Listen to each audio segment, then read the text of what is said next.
we use to grind the corn into a corn flour with.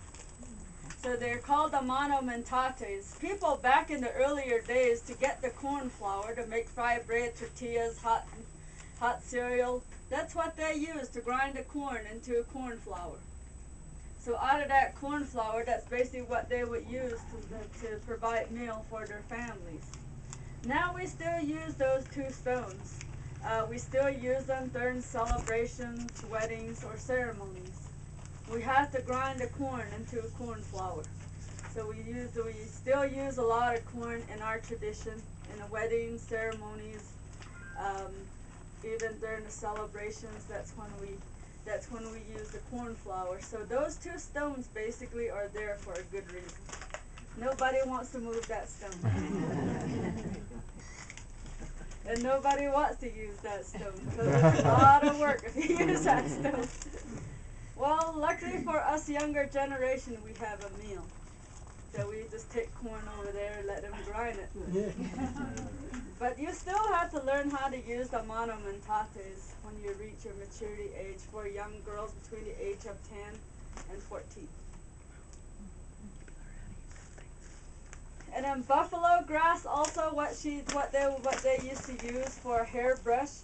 And anybody with a long hair that want to volunteer for us, get their hair tied into a traditional hairstyle, have a seat in front of Bessie. Get their hair tied to a traditional hairstyle, and you can wear the hair bun during a tour. Now. Okay, hold this yarn out in front of you. She'll ask you for one side. And that's what she's going to use to tie your hair into a traditional hairstyle. And the hair bun is one of the traditional hairstyles that the Navajo people wear. Even today, a lot of the young kids, they're restarting to wear the hair bun. As they're regrowing their hair back, and people back in the earlier days, the Navajos, they never had short hair.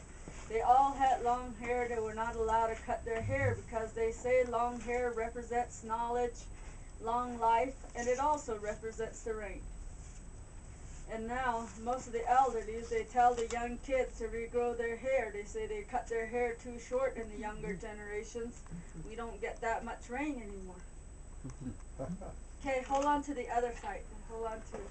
Yeah, where do I hold? Right there.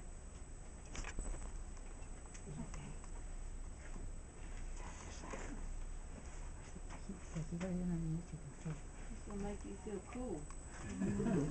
So the young girls also, when they reach their maturity age, their mental age between the age of 10 and 14, that's what they also get to wear, the hair bun. They get their hair tied back for the first day the parents find out that she's got her menstrual. They tie her hair back into a traditional hairstyle, so she wears the hair bun for 4 days. And she also has to stay inside the hogan for 4 days. She has to grind corn for her celebration. So maybe that's what we'll do. We'll keep her. You guys can come back, pick her back up. So she'll learn how to do rug weaving, grind corn. She might even learn how to make fry bread. Oh, that might be interesting.